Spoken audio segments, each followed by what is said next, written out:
Niat bantu ekonomi keluarga, ART Cianjur ini malah ditendang hingga disiram cabai majikan di Jakarta. Berniat membantu perekonomian keluarga, RN yang berusia 18 tahun terpaksa bekerja di Jakarta sebagai asisten rumah tangga.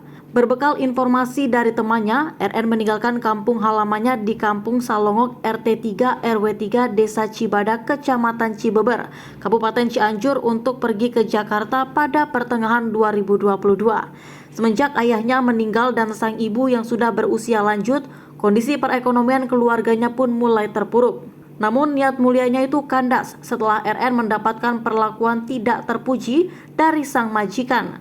Awalnya RN mendapatkan informasi dari temannya yang berinisial D. Ia lalu dikenalkan kepada seorang yang berinisial R. Setelah itu, gadis yang berusia 18 tahun tersebut dipertemukan dengan seorang penyalur tenaga kerja di Jakarta.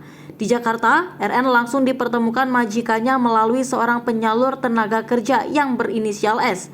Mereka bertemu di sebuah mal. Saat itu, RN dijanjikan akan diberikan upah sebesar 1,8 juta rupiah per bulan. RN akhirnya pun ikut bersama majikannya di daerah Jakarta Timur. Ceceng, paman korban, mengatakan ayah RN sudah meninggal beberapa waktu lalu dan ibu telah berusia lanjut sehingga perekonomian keluarga mereka terpuruk. Semenjak itu, RN berinisiatif untuk membantu keluarga dan bekerja sebagai ART di Jakarta dengan upah sebesar 1,8 juta per bulan. Katanya pada Sabtu 29 Oktober 2022, selama 2 bulan bekerja di rumah majikannya sebagai pengasuh anak, kata Ceceng, RN awalnya diperlakukan dengan baik sebagaimana mestinya.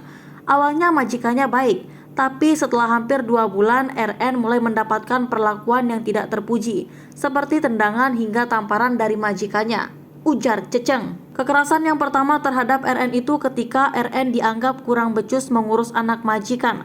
RN mendapatkan tendangan di bagian pinggang hingga luka memar. Setelah itu, kata Ceceng, beberapa kekerasan lainnya dilakukan oleh sang majikan terhadap RN. Di antaranya tamparan hingga disiram cairan cabai dan tidur di balkon rumah tanpa busana.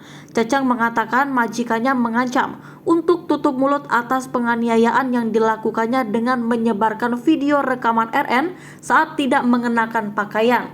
Dia mengancam akan menyebarkan video RN saat tidak menggunakan pakaian ke sejumlah media sosial seperti TikTok dan yang lainnya, ucap Ceceng. Menurutnya, keponakannya tersebut mendapatkan penganiayaan karena pekerjaan tidak sesuai dengan keinginan majikannya, seperti mencuci piring tidak bersih. RN bekerja di rumah majikannya itu sebagai pengasuh anak. Tidak tahu kenapa, mungkin karena pekerjaannya tidak sesuai, saat itu keponakan saya ditendang di bagian pantat hingga luka lebam. Tidak hanya itu, majikannya juga menyiramkan cairan bubuk cabai ke mukanya, ujar dia. Selain itu, menurutnya RN sudah bekerja hampir selama 6 bulan, namun hanya mendapatkan upah sebesar 2,7 juta rupiah. Seharusnya upahnya itu mencapai 1,8 juta per bulan.